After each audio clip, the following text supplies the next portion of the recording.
that I'm very encouraged to hear.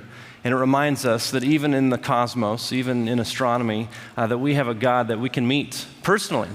And in a moment, I'm going to invite our guest speaker up, but I want to let you know a little bit about his background. He is a resident here in Southern California. He's here with his wife, Kathy, and his team. They started Reasons to Believe, an organization that is now in its 30th year. He travels not only all over California, was in last night, late even, was in Austin, Texas. He travels also all over the world. And the reason why is because he is not only a pastor, he is also an astrophysicist. And in addition to his ministry and his publications, he received a degree from the University of British Columbia and the University of Toronto. And with that background, all the work that he's done, some postdoctoral work at Caltech as well, why don't we give a very warm welcome on this Sunday morning to Dr. Hugh Ross.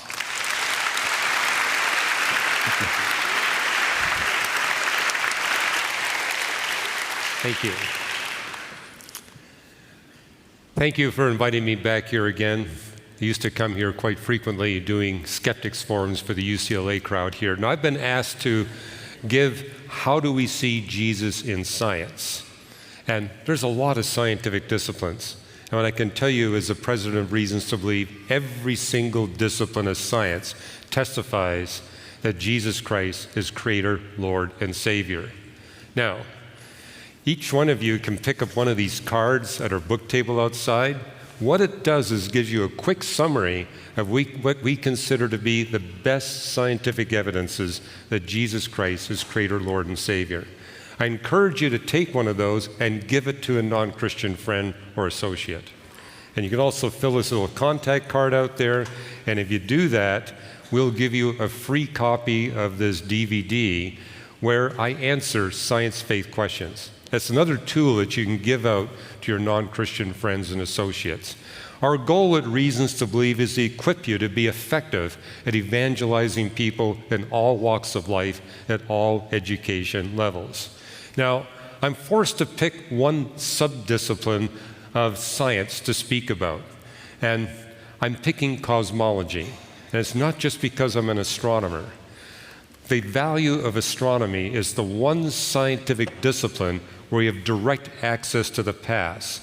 The other scientific disciplines, we infer the past, but in astronomy, we directly observe it.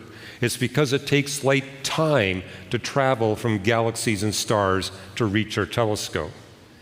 And what I can tell you is, being alive in the 21st century, we now have telescopes so powerful, we can look so far away that we can actually watch the universe being created.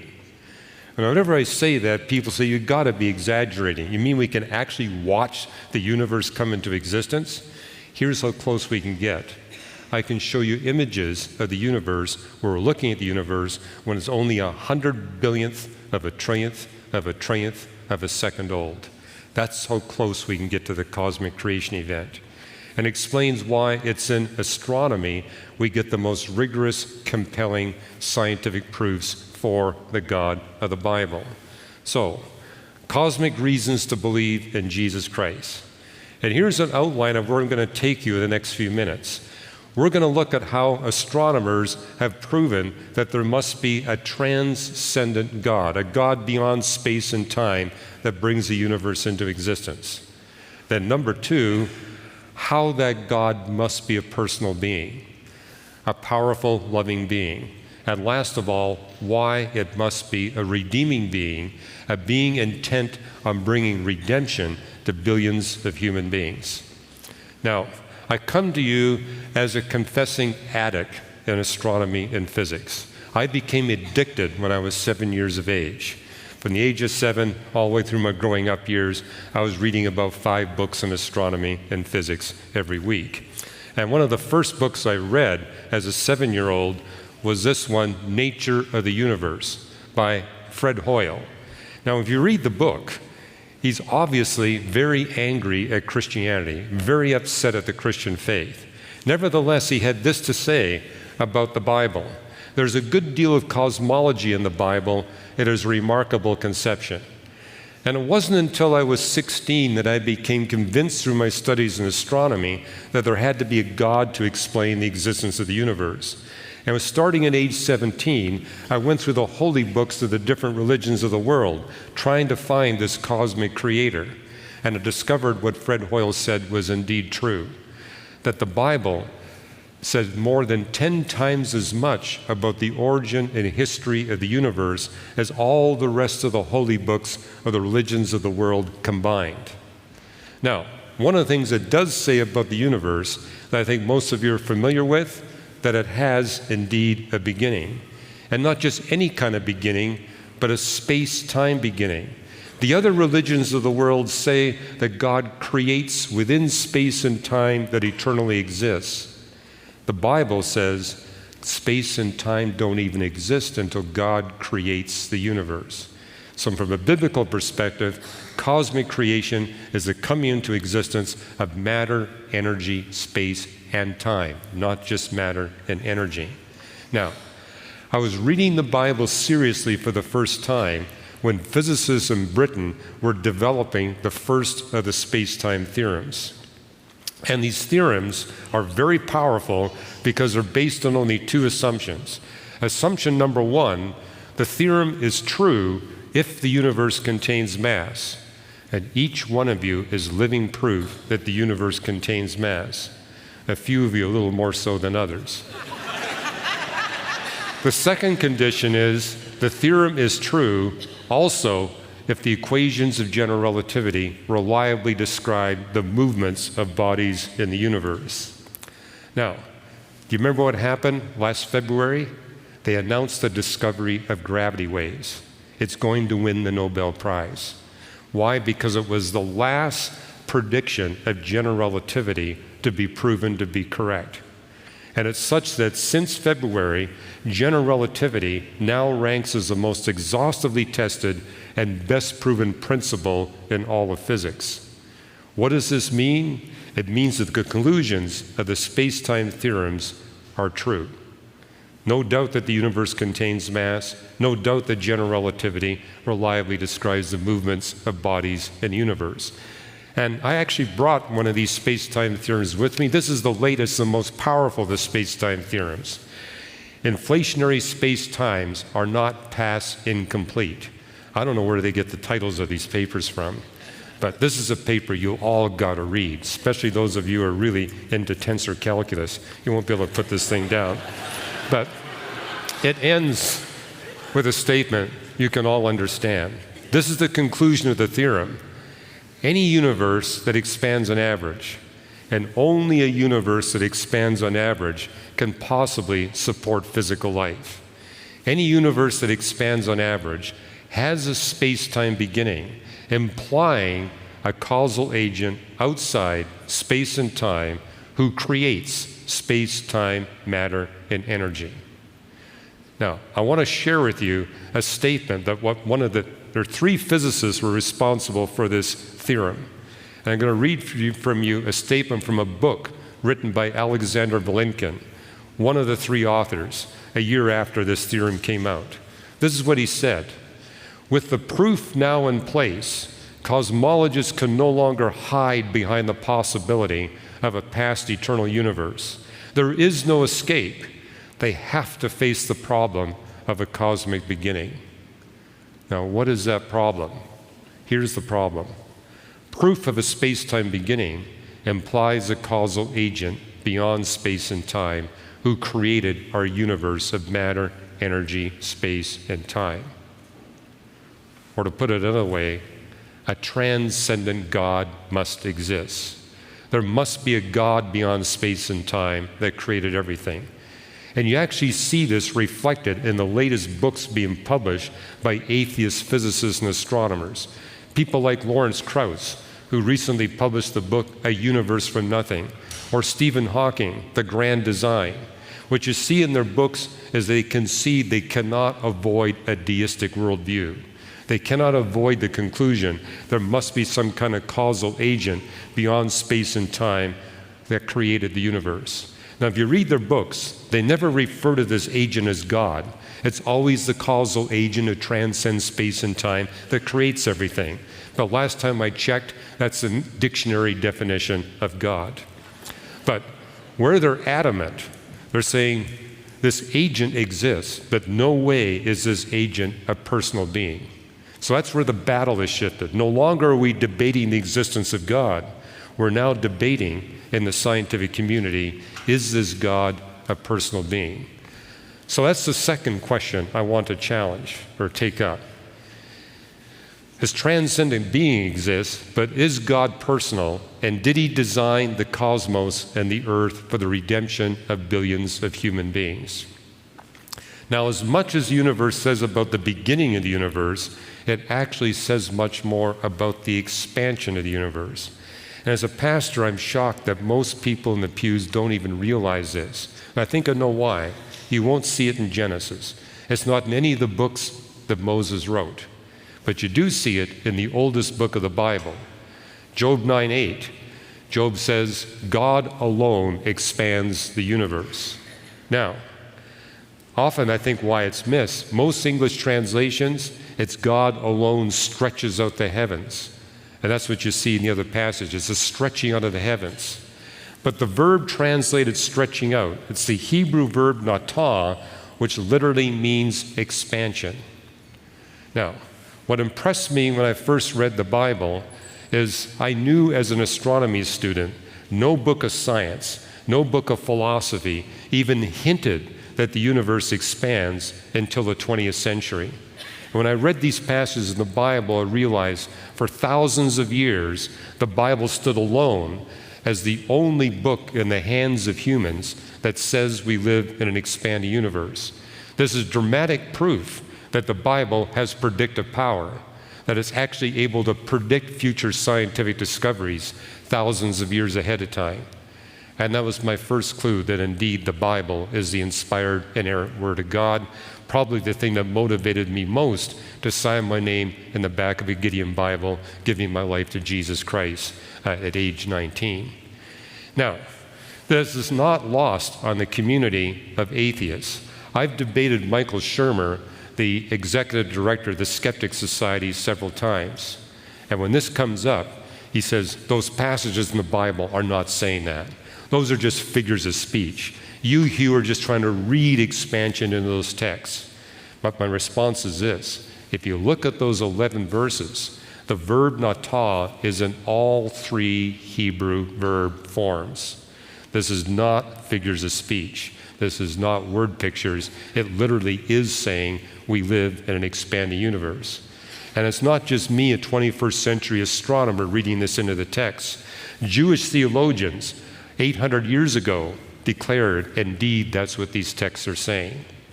Now, I've written a whole book, The Creator and the Cosmos, giving you the most compelling evidence that indeed we live in an expanding universe.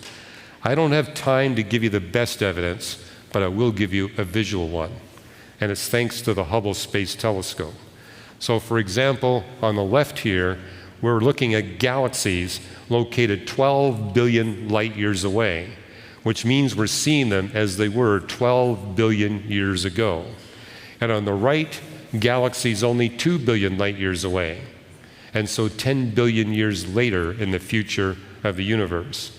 And I purposely put both of these images to the same spatial scale.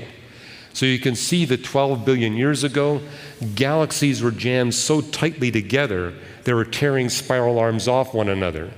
But as you move forward 10 billion years, the galaxies have expanded away from one another, where that is now a very rare phenomenon. And again, if we had time, I could show you many other images that would demonstrate that indeed the universe has been continually expanding from the cosmic creation event.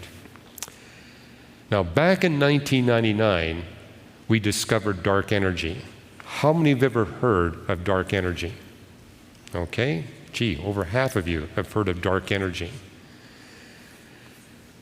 It makes up 3/4 of all the stuff of the universe. So 3/4 of the universe is dark energy. And it's the factor that's most significant in controlling the expansion of the universe. Now here's the problem.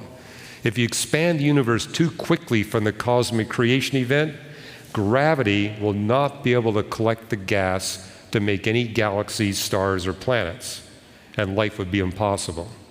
But if you expand the universe too slowly from the cosmic creation event, then gravity will collect all the gas and compress it into nothing but black holes and neutron stars, where the density is so extreme, molecules are impossible, atoms are impossible, even protons and electrons are impossible, and clearly life is impossible. Well, ever since dark energy was discovered, my colleagues have calculated the degree to which you have to fine-tune design dark energy to get the stars and planets that would make life possible. The answer is you have to fine-tune it to 1 part in 10 to the 122nd power. That's 122 zeros after the 1. It's a mind-boggling big number. But what I'm going to try to do is give you a way to visualize what that fine-tuning design means. Okay, back in February, we discovered gravity waves, thanks to an amazing instrument known as LIGO. It's a gravity wave telescope. It ranks as by far the most sophisticated, best designed machine that human beings have ever made. It's the epitome of human engineering, design, and creativity. But if we compare the level of fine-tuning design in this amazing telescope, by the way, I'll tell you how amazing it is. They bounce the light off of mirrors 4 kilometers apart, and they can measure the movement of the mirror to within 1/10 of the diameter of a proton. That's how amazing this instrument is. But if you compare the fine-tuning design of this telescope to what we see in dark energy, we realize that the best example of human engineering, design, and creativity ranks 10 to the 97 times inferior. Now, this telescope was invented by Caltech and MIT physicists. It was designed by them and was funded by your tax dollars. What this comparison tells us is that the one that designed dark energy at a minimum is 10 to the 97 times, or 10 trillion times better educated, more knowledgeable, and more intelligent than those Caltech and MIT physicists. Now, I've worked with these people. They're not dumb. But the one that designed dark energy is 10 to the 97 times more intelligent and more knowledgeable. Or I could put it another way, 10 to the 97 times better funded than our US government. Now, I think you're getting my point here. This agent that transcends space and time must be a personal being, because only a personal being would have the attributes of knowledge, intelligence, creativity, and power, and especially care to design things for the benefit of the creatures that he creates. So we really are dealing with a personal being. Now, this has also been acknowledged by theoretical physicists who are atheists. And 3 of them, when dark energy really became all the news, wound up publishing this paper titled Disturbing Implications of a Cosmological Constant, which is another term for dark energy. And it's caught the attention of a 4th atheist physicist, the one who is the physics editor for the British journal Nature, probably the most famous science journal in the world. And as Philip Ball interviewed these 3 authors, this is what the authors had to say about dark energy. Quote, "Arranging the universe as we think it is arranged, say the team, would have required a miracle." Now consider this. These are atheist theoretical physicists, and they're using the word miracle. And this is the second comment.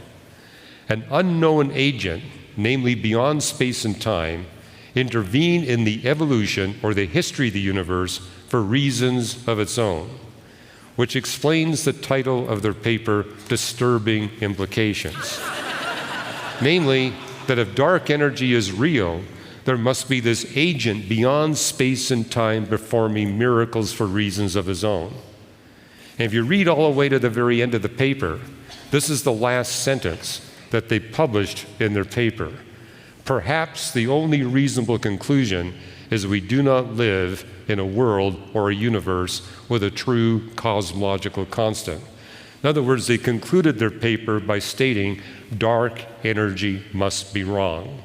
Because if dark energy is real, we have this agent beyond space and time performing miracles for reasons of his own.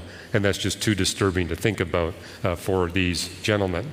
Now, the irony of this paper, it was published just months before astronomers came up with 9 independent observational demonstrations that not only is dark energy real, it's the dominant component of the universe.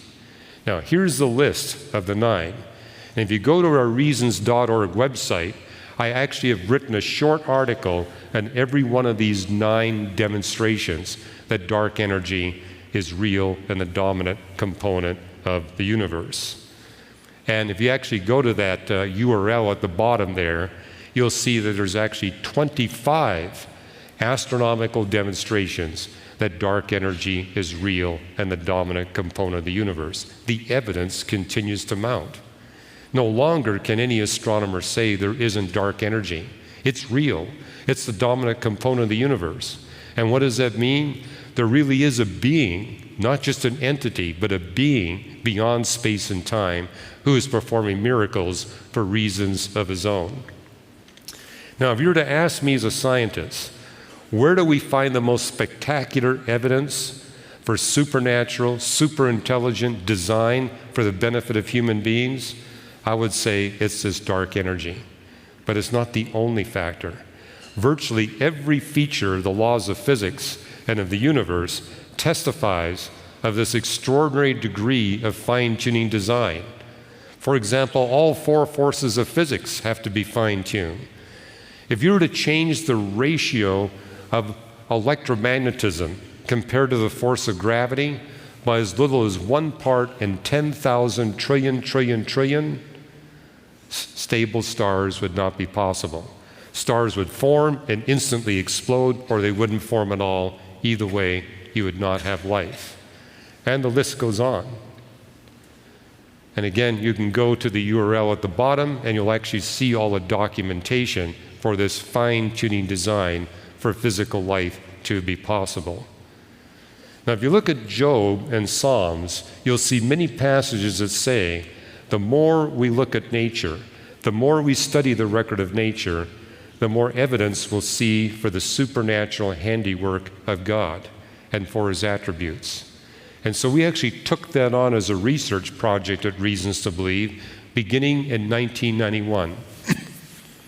And we went through the scientific literature, and back in 1991, we found 17 features of the laws of physics in the universe that show this extraordinary degree of fine-tuning design. But what I want you to notice is how the list has been growing with respect to time. Today it stands at over 200 different features, testifying that what you see in Job and Psalms is correct. The more we look at nature, the more we study it, the more evidence we see for the supernatural handiwork of God. And again, it's not just those of us that are Christian astronomers that are seeing this. This is seen ubiquitously amongst the astronomical community. In fact, you can go over to the bookstore there at UCLA and you'll see about 50 books written on the anthropic principle. The anthropic principle is simply the observation that when we look at the universe, we see that it's been designed for human beings. And every one of my colleagues, whether they be an atheist or an agnostic or a deist or a Christian, they all agree that when we look at the universe, we see overwhelming evidence, in the words of the agnostic physicist Paul Davies, for design of the universe for the benefit of life and human beings in particular.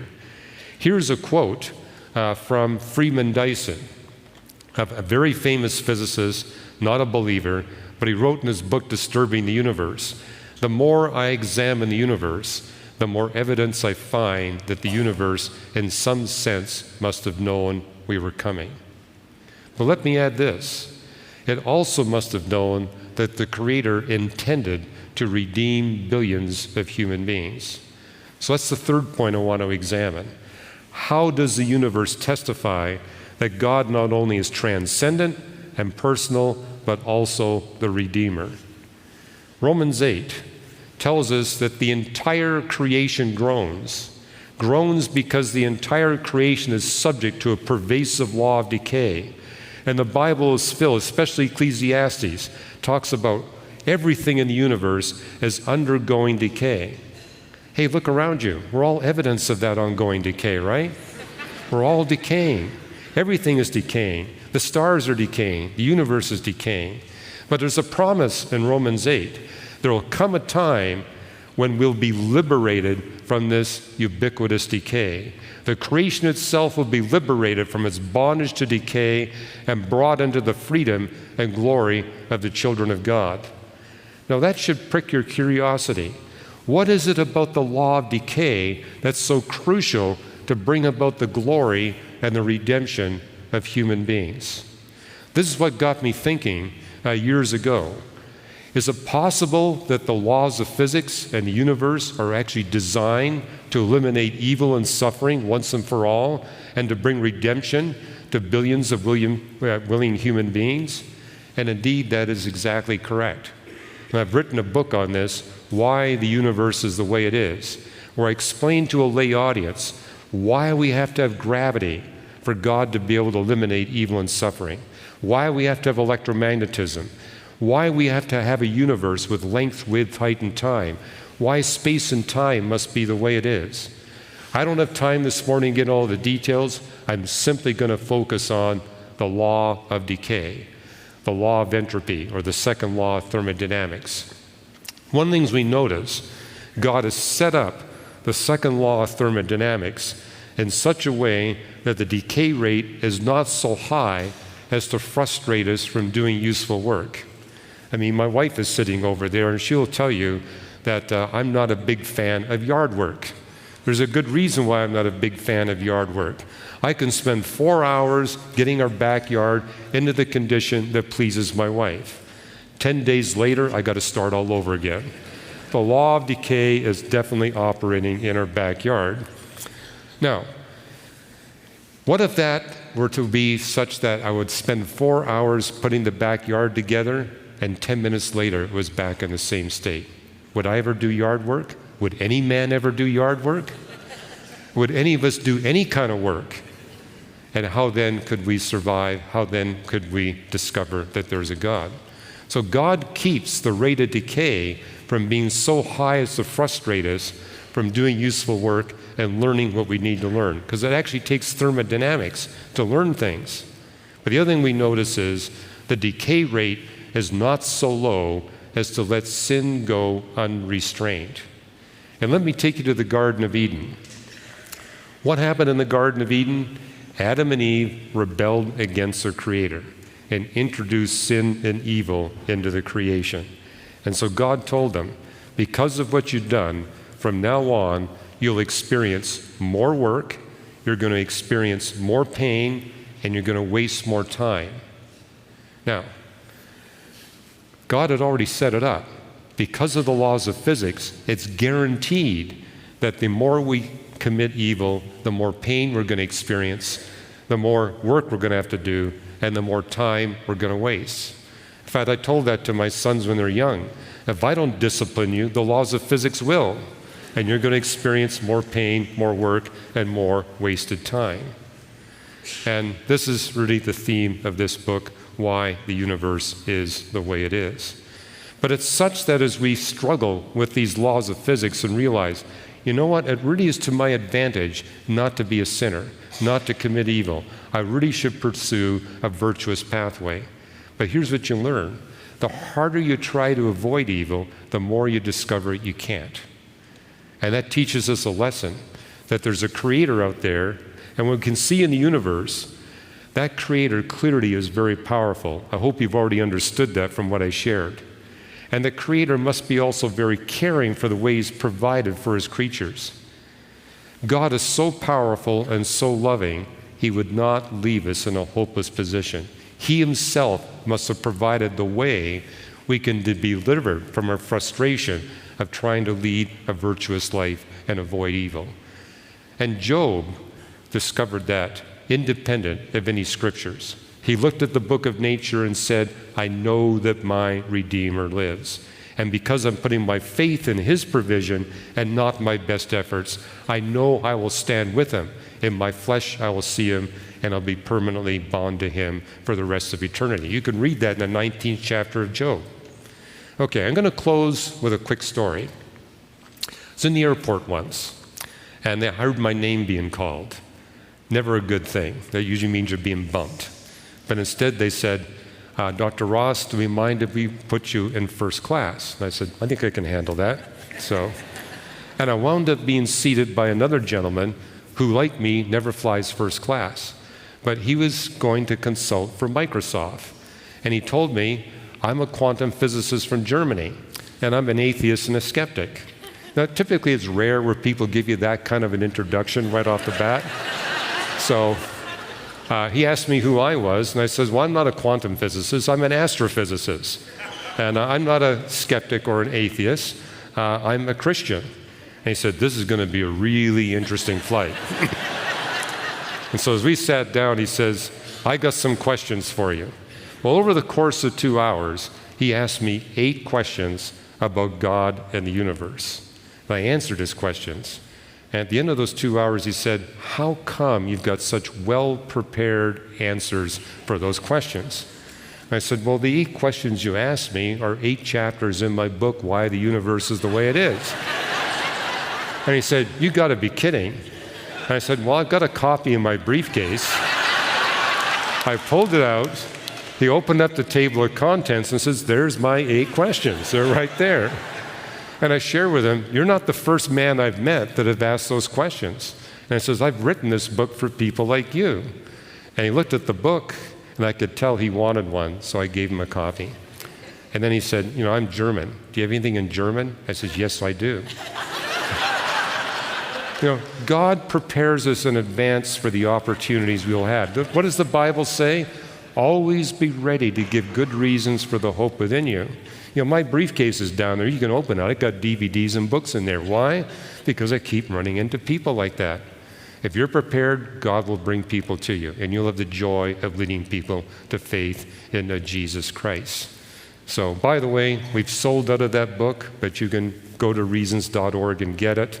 And you can also get this book or DVD, The Great Debate. That's not our title. That's a debate I did at Caltech in front of the International Skeptic Society. So atheists from all over the world came to Caltech to hear these 6 scientists talk about why science proves there is no God. And at the very end, they had me debate Victor Stenger, a particle physicist. And what you're going to see in that debate is basically what you heard this morning. But you get to see how what I share with you this morning stands up in front of a very highly educated, very hostile audience. And by the way, you know what they told me after the debate was over? This is the first time we've heard a scientific defense for the Christian faith. We always assumed there was no scientific defense because we've never heard Christians give it, which is why I would encourage you, get our resources, get equipped. I'm not saying you've got to understand everything at the level of a German quantum physicist. You simply need to be able to know what to put into their hands. That's basically our role at Reasons to Believe. It's to provide resources that you can give to people. You'll see a bunch there out at the table. But let me close with this. Job, chapter 19, I know that my Redeemer lives. Science not only declares that there's a God that transcends space and time, who's a personal being, but also declares that this is a God that desires to redeem anyone who would like to spend eternity with him. Thank you. Thank you.